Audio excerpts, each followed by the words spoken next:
नाज़रीन, करबला जे रण में हज़रत इमाम हुसैन संदसि जानिसार साथियुनि जी ॾिनल अज़ीम क़ुर्बानीनि खे भेटा पेश करण जो सिलसिलो जारी आहे। उन हवाले सां काज़ी अहमद का तफ़सील ॿुधाए रहियो आहे। हर साल वांगुरु शहदा करबला की याद में काज़ी अहमद जी फ़कीर रसूल बख्श उनड़ इमाम बारगाह में शिया अॻवान जाम फिरोज़ खान उनड़ की निगरानी में रवायती तलवारनि ऐं गुर्ज़नि ते मातम कयो वियो, जंहिं दौरान अज़ादारनि तलवारनि गुर्ज़नि छमकुनि सां सीना ज़नी ऐं मातम करे हज़रत इमाम हुसैन अलैहिस्सलाम ऐं शहदा करबला के भेटा पेश कई। मातम दौरान चौतरफ़ लबैक या हुसैन जो सदाऊं बुलंद थींदियूं रहियूं।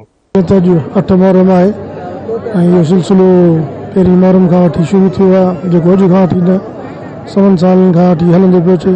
असांजे काज़ीअमन में हिकिड़ो वॾो इज्तिमा थींदो आहे सभई ॾींहं मुहर्रम जो। ऐं हाणे अॼु कल्ह खरनि सां 7 तारीख़ हुई जेकी तलवार टांडनि जो मातम थियो। अॼु वरी तलवारनि जो मातम आहे ऐं असांजे तरफ़ां टाउन जी तरफ़ां तव्हां ॾिसो पिया चौधारी लाइटिंग थियल आहे, रूट बहितर लॻा पिया आहिनि, फायर ब्रिगेड बि आहे। उन खां अलावा जेके बि हिते डिपार्टमेंट्स आहिनि सभु राब्ते में आहिनि। इंशाअल्लाह कंदो त इहे अक़ीदत जा ॾियारा आहिनि जेके असांखे अदब ऐं एहतराम ऐं इस्तक़ामत ऐं क़ुर्बानी जो इलाज हिकिड़ो यादि ॾियारीनि था त पंहिंजे इस्लाम दीन इस्लाम लाइ ऐं इमाम हुसैन अलैहिस्सलाम खे फॉलो करण लाइ तव्हांखे छा करणु घुरिजे, कहिड़ी ज़िंदगी जो कहिड़ो रुख वठणु घुरिजे।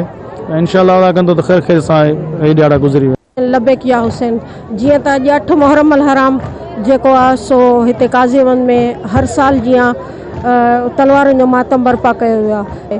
काज़ीअमन जा जेके अज़ादार आहिनि उहे हर तरह जो मातम कंदा आहिनि, सीना ज़नी हुजे, टांडनि जो मातम हुजे, तलवार हुजे, गुर्ज़ हुजे, छमक हुजे, हर मातम में चाहे मर्द चाहे औरतूं अॻु भरी हूंदियूं आहिनि। अदा ही माहौल अॼुकल्ह जो न आहे, 50 साल खां वठी काज़ीअमन में हीअ फर्श अज़ा विछंदो आहे। हीअ अज़ा खानो फ़कीर रसूल बख्श जो विछायल आहे। उन वक़्त खां अॼु ताईं असां पंहिंजे क़ाइद जेको असांजो अॻवान आहे सिपह सालार आहे अहले तशीअ जो काज़ीअमन जो जाम फिरोज़ उनड़ साहिबु, असांजा हुनजा शुक्रगुज़ार आहियूं जो हुननि जे ताउन सां ऐं महिनत सां काज़ीअमन जा अॼु घर घर ते अलम आहे। अॼु घर घर ते अलम आहे त इहो उन्हनि जी महिनत आहे ऐं उन्हनि जेको आहे सो अहले तशीअ खे वधाइण लाइ जेके कोशिशूं कयूं आहिनि त इंशाअल्लाह जेसि ताईं दुनिया रहंदी तेसि ताईं लबैक या हुसैन जो सदाऊं ईंदियूं रहंदियूं। इमाम हुसैन जो गम आहे, इहो शिया अॻवान जेको जाम फिरोज़ आहे उन जो तमामु हिकिड़ो उसूल जेको हिन चकर मूं ॾिठो आहे त तमामु बेस्ट कमु कयो अथसि।